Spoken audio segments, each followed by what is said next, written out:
30 seconds eh. Tapos yung PC ko in maybe 10 minutes. But they have to probe, yung cellphone ko, dina-download nila yung laman. I think, pinano nila, tinatransmit nila sa Manila yung content ng cellphone ko without my authority. With my verbal disagreement, sabi ko, that is illegal. You have no right to tamper my cellphone, pero ginawa pa rin nila. Pumasok sila, kinuha yung cellphone ko, sinaksak sa laptop nila, dinownload yung mga laman. So basically, my cellphone was tampered. Dapat ebidensya yun eh.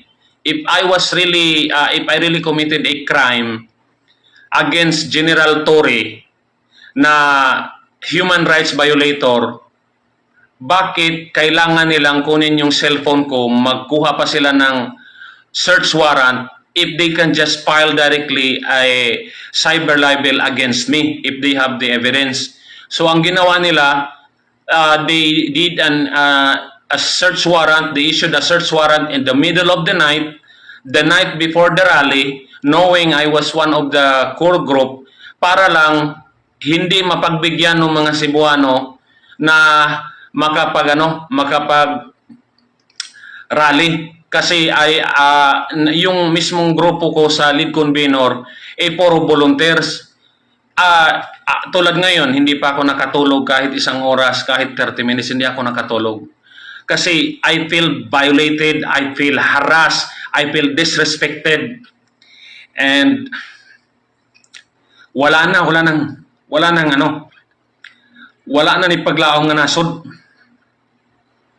They will harass anybody. If they will harass PRRD, if they will harass Inday Sara, sino ba? Kinsa man si Jun Abinis. I'm not crying dahil naawa ko sarili ko. Naawa ko sa mga Pilipino. Mas naawa nga ako kay Tatay Digong. Mismong mga pulis na tinulungan ni Tatay Digong, walang ginawa. Ang mga pulis natin, karamihan duwag.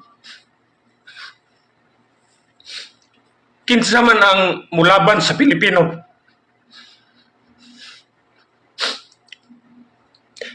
Kada adlaw, gusto nila pildihon ang Duterte. Mismo si Sara niingon, gusto nila patyon si Sara. Ako, Jun Abinis, ultimo, pwede po ko nilang patyon. Ang harassment kahapon, wala rato.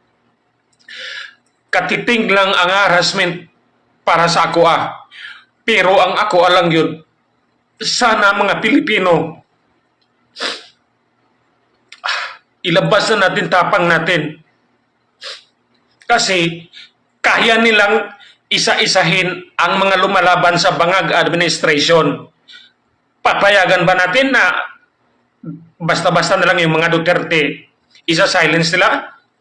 Papayag ba tayo sa mga kernel na matatapang ikukulong nila? Papayag ba tayo na ordinaryong mga vlogger ikukulong nila? I am not crying for myself. Malalaki na yung anak ko. I am crying because walang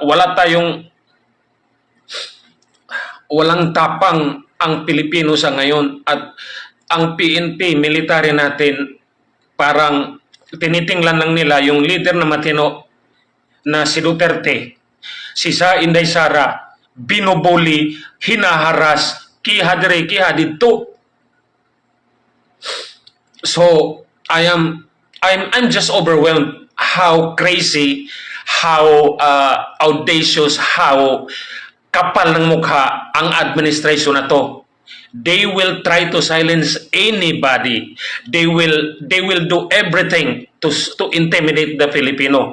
Rally pa lang ang ginagawa natin dito sa Cebu. Rally pa lang. Ang mga Cebuano very excited na makita nila si Digong. Because Digong is a symbol of uprightness sa leader. Digong is a symbol of integrity.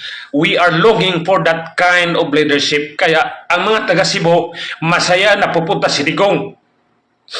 I am a volunteer. I spend my own money. Nobody is paying me to join Korma Isog. I just want to show every Filipino na magsakripisyo tayo para makita ng gobyerno nagkaisa tayo. Tapos, naawa ko kahit si Tatay Digong walang budget pupunta dito. I was told hirap si Tatay Digong sa budget. Kahit yung rally, walang budget. Nagmamakalimos yung ang core group, kahit mga barikid lang, nagmamakalimos para lang makita ng mga tao na nagkakaisa ang mga Cebuano. Si Tatay Digong hindi nagnakaw. Gusto niyang pumunta rito pero mismo yung expense hindi niya kaya dahil hindi siya nagnakaw. Pero tingnan mo yung gobyerno natin, 4.3 trillion ubos na in 2 months. Kaya sa mga Cebuano, mga bay, magpakita ta nga nagkahiusa ta. Okay ra ko. Ila kong harason kadadlaw. Actually, wa ko mahadlok nga ila kong harason kadadlaw. In fact, pwede gyud ko patyon ni General Torre. General Torre, duwag ka. Mukha kang pera, General Torre. Pwede mo akong mapatay. Pero hindi mo ako mapapatahimik. Demonyo ka, General Torre. Mukha kang pera. Ang mga PNP, ginawa mong binaboy mo ang PNP. You can file all the case you can file against me. I don't care. You can go to my house. You can kill me. You can shoot my house. It's okay. Para makita ng mga Pilipino gaano kakademonyo. Bongbong Marcos. Wala nang utak yan si Bongbong Marcos. Tayo mga Pilipino, nag-ikot na yan sa Bacolod, wala nang pumapansin eh. So, ang panawagan ko sa mga Cebuano, magkaisa tabay, adnihita karon diri sa Mandawi, atong punon, atong ipakita. Peaceful lang ta, walay violence. Nag-expect ko nga kining harassment sa ako as lead convener, kaming tanan mga maisog nga core group nga naay mga panginabuhi nga tarong ila pong harason na anay mga subpina nag-adto na sa ilang mga balay, gibalik-balikan na ilang balay og subpina akong mga kauban, pero wala mi magpatarog, sige lang ang usan ako kauban na subpina siya bay na ako'y subpina nagbalik-balik na lang ako. Ang akong anak nahadlok, dalawa nako ka anak kay namugos og sulod ang mga pulis. Daghang kayo sila just to get my cellphone. Anong sabi nila? Trabaho lang. Tito, trabaho lang yun sa mga pulis. Pero mga pulis naman, sir, wag nating hayaan na wala na musukol ani nga gobyerno. Wala nang dignidad ang Pilipino kung bababuyin tayo ng Tory na yan. Ano bang meron si Tory? Tapang lang, apog lang yan si Tory, pero walang dignidad yan. Walang respetar yan sa mga Pilipino. So, karon gabi makita ni Bongbong Marcos, ni Tambaloslos at ni Tory nga ang mga Cebuano, pro Duterte. We love Duterte because he served the country. Every time I speak good about Duterte, sabi nila binabayaran ako ni Duterte. Now I heard. Hindi ka pa nga nakita si Duterte. Hindi ko pa nakita in person si Duterte. Pati si Sara. Mismo si Sara, hindi ko yan nakita. Ordinary citizen ako na nag-volunteer para lang magkaroon ng platform ng mga Cebuano. Yung karaban, pera namin yun mga convenor. Nagbigay kami ng mga sariling pera namin. Pero anong gusto palabasin ng administration? Bayaran kami. Hirap na nga si Tatay Digong pang-eroplano lang sa grupo niya. Hirap na nga kami sa kahit barricade lang. Marami kaming utang matapos lang yung area ng rally. Gagawin ng lead convener kahit magkautang-utang kami para lang magkaisa ang mga Cebuano. Hindi kami pumunta sa mga may pera dyan. Hindi kami pumupunta sa politiko. Kahit magtanong ka dyan sa mga politiko, sinong hininga namin? Hindi nga namin pinapunta karami ng politiko na local eh. Kasi ayaw naming sabihin na namumulitika. Laban ng mga Pilipino to. Araw-araw may namamatay na mga bata, mga babae, mismong mga pamilya, kinakatay ng mga tatay nila dahil sobrang dami ng adik. Tapos sasabihin nila Maribel Torre na less ang crime, 60% lower.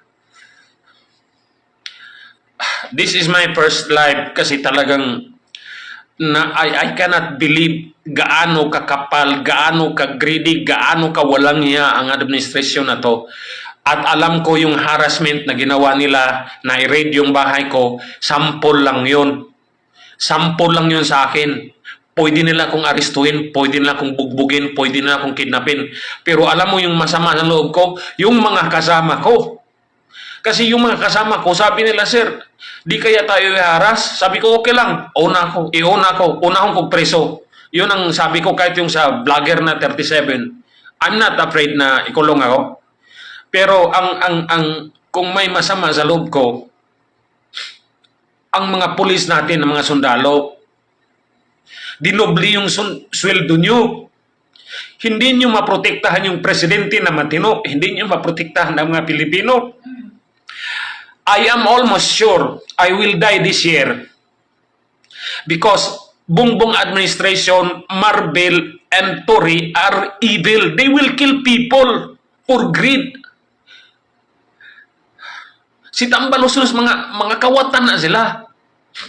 But I don't care. I don't care. Pero ano ko lang, let's unite. Let's sacrifice. Kami sa Maisog Corps, puro sakripisyo. Minsan nag-usap kami, one battle kami ni Elmer, usap kami. Wala kaming mga pera. Yung mga sideline namin, halos wala. We are not earning money in Facebook and YouTube.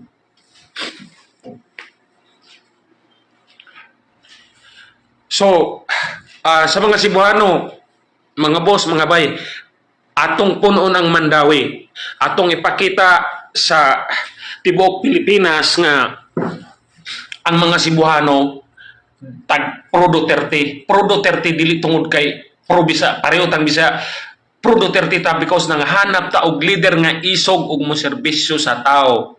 Mao na ako kanang protect Inday, wa na kay lasi Inday nako, wa na kay lasi Duterte nako, si Tatay Digong wa na nako na meet in person, pero I will sacrifice my time, my money, my effort, even my life para lang suportahan kay why halos isog sa Pilipino, mga Duterte na lang ang isog. Isog man sab ko, pero mas isog man yung Duterte mo. Bitaw nga, dapat ato silang suportahan. Si Tatay Digong wa na kusog. Mao may paralihon na to. Unsa pa man gusto nato isulti ni Tatay Digong sa ato ang mga sundalo, mga pulis. Unsa man nga klase nga hangyo, anong klaseng pakiusap ni Tatay Digong para matauhan ng Pilipino? Anong klaseng pakiusap? I don't care. Sa akin, okay na. I decided to dedicate myself on advocacy for Philippines kasi wala na tayong pupuntahan ibang lugar, isa lang bansa natin. Pero sa mga pulis naman natin, grabe. Ang mga pulis, hinaharas yung matitinong tao. Pero yung mga adik, naglipa na sa lansangan. So, I think that's my message sa mga kami dito sa Luzon. Tingnan nyo ang Cebu, nagkakaisa kami. Kahit hinaharas kaming Maisog Corps Group, it's okay. Patuloy kami.